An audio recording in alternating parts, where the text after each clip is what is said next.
Ayan, tulog na si Nebo. Iwan muna natin siya rito para makapagpahinga siya.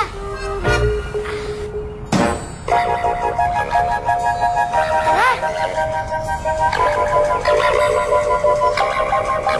Katya, RC, tingnan niyo oh.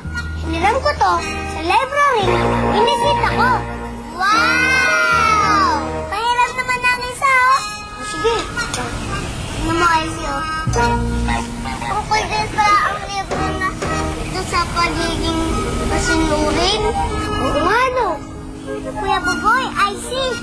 Ipin niyo na lang kung hindi natin pinansin si Nepo kanina. Baka nasaktan na siya o disgrasya. Oo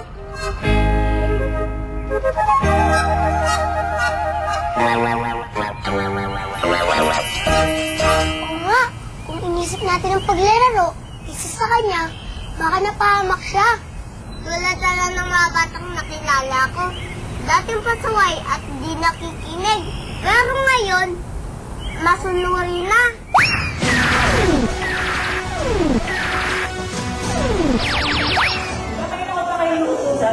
Hindi ang galing yun.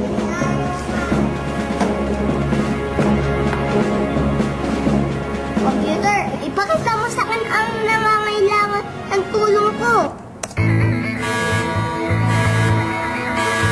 Kanina ko pa kayo inuutusan na iligpit ang mga gamit, ha? Eh, ayaw nga eh. Mga batang very bad. Hindi sumusunod sa magulang. Kailangan nila ng tulong ko. Good morning po. Hello, IC. Nakita mo na ba yung mga bata mo dapat mong i-rescue sa araw na ito? O sige, ang misyon mo ngayon ay turuan mo ang mga bata kung gaano ka-importante ang maging masunuri sa kanilang mga magulang. Opo, ano po ba ang strategy? Sabihin mo sa kanila na malulungkot ng kanilang mga magulang kung hindi sila susunod sa kanilang pinag-uutos. Okay po.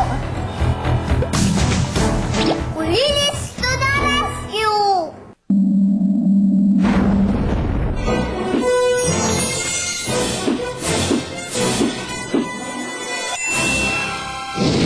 Mami Rachel, nandito po ako para tulungan kayo. Naku, maraming salamat Aish at dumating ka. Tuwing inutusan ko ang aking mga anak, hindi sumusunod. Anong dapat kong gawin? Wait lang po, may papakausap ako sa inyo. Po. Hello? Magandang umaga, Mami Rachel. Opo. Ito ang dapat mong gawin para mapasunod mo ang iyong anak. Okay lang sa una na bigyan sila ng reward. Kailangan mo siyang kausapin. At pag kinausap mo siya, dapat malumanay. At dapat mo i-explain sa kanya bakit mo pinag-uutos ang pinagagawa mo. Kasi matatalino mga bata. Pag hindi nila nauunawaan ang iyong pinagagawa, hindi yung susunod. Alam niyo bang nalulungkot si Mami Rachel dahil di niyo siya sinusunod? Bakit di niyo siya sinusunod? Eh, minsan nakakatamad kasi. Ang mabait na bata dapat sumusunod sa magulang.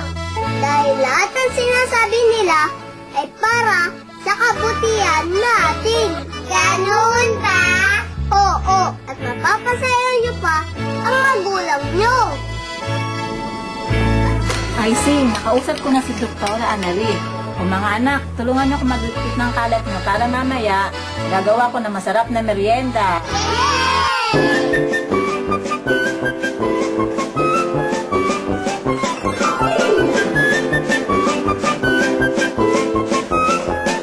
Ayos na!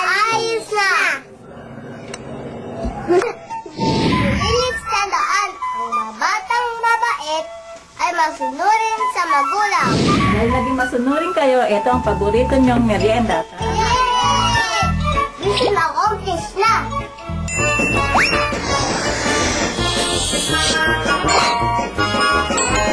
It's magic time!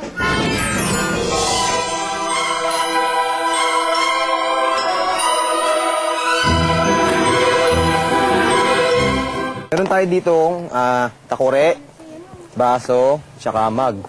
Yung tubig na yan, gagawin natin yung yelo. Tingnan mo mabuti. Panoorin mo.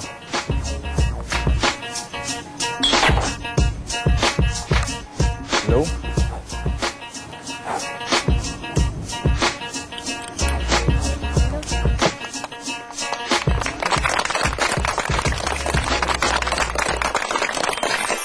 Ang galing, Kuya Carl. Turo niyo nga po sa akin. Turo ko sa'yo paano nangyari yung magic na ginawa natin. Ganito na gawin natin. Meron tayong mug, tapos yung secret natin, meron tayong foam. Lagay mo yung foam sa loob ng mug, then yellow. Ito na gawin natin. Lalagyan mo ng tubig yung mug.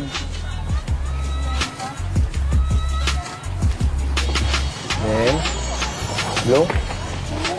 Biging. Yellow na.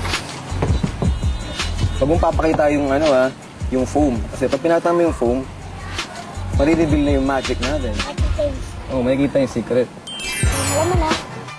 Natin.